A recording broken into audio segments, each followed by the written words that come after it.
Nau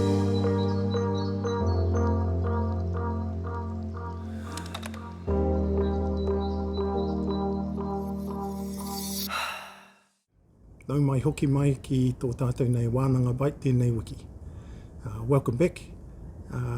Today I'd like to talk about public consultation documents recently released by the government in relation to the emissions trading scheme, the ETS.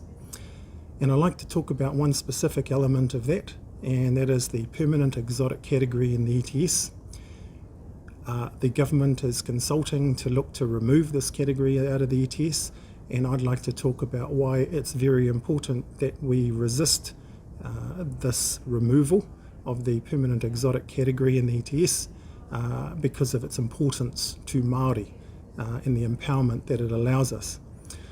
I'm interested in doing this in two parts.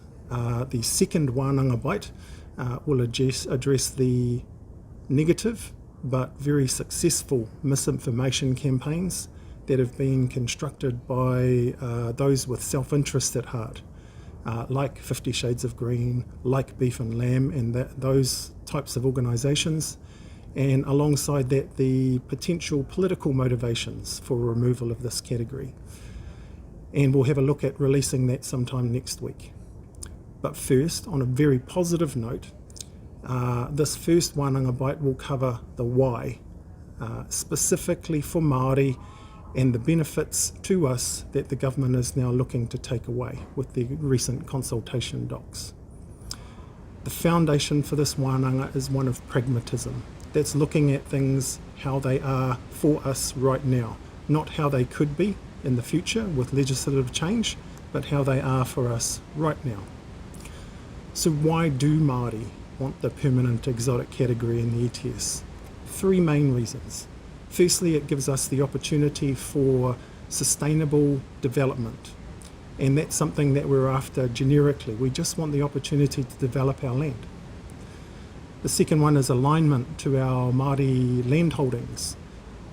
The permanent exotic category is very aligned to our existing Māori land holdings, and I'll go into more depth shortly. And finally, the financial rewards and the optionality that this category provides for us. So I'm going to look to expand a little bit and provide a little bit of context on that now. Our physical land characteristics for our Māori owned land, 150 years ago we owned 27 million hectares. Through various appropriations I'll use for today, we now only own 1.6 million hectares. That land is characterised by 80% of it being in land use classification 6 to 8. To put it on a scale, 1 is very arable, very favourable, and 8 is not so arable, not so favourable. And 80% of our land sits in that 6 to 8 category, so it's probably very erodible, very prone to erosion, and probably sits on some rather steep slopes. As a result of those physical land characteristics, our land itself lends itself to afforestation. It was forested before colonialisation, and arguably a lot of our land should still be in forests. And that our land lends itself to afforestation either to permanent or to long rotation harvested rotation forests. So LUC classification 6 to 8 is not great for anything but forests. In addition to this, 50% of our land is considered underutilised. That's not underutilised in terms of yours and my definition of underutilisation, but in terms of a government definition which talks about the amount of income that it could receive or does receive. So 50% of our 1.6 million hectares is categorised as underutilised. So with those land characteristics in context, it's useful at this point to consider some additional context. Māori land can't be used as security. Therefore, the opportunities to develop our land through lending, as say a farmer might or a homeowner might, against the value of our land. Banks simply won't lend against Māori-owned land because we can't sell it.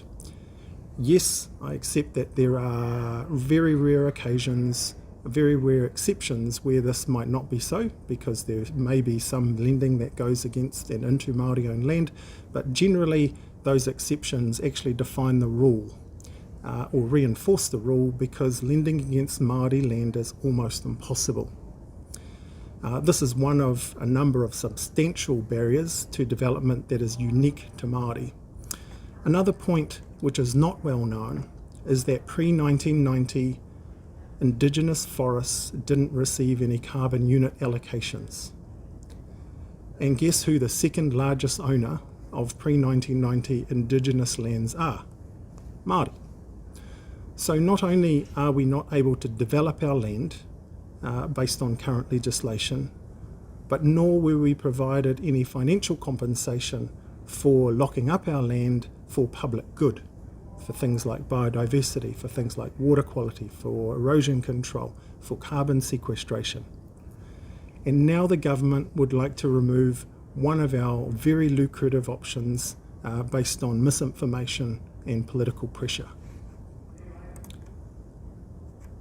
Somewhat facetiously, the one-size-fits-all policy that's currently working for Māori is this permanent exotic category. Yet there does appear to be a risk now that even this will be taken from us as a result of very well organised lobbying and a successful misinformation campaign. So what's the opportunity available for Māori that will be removed if we don't resist?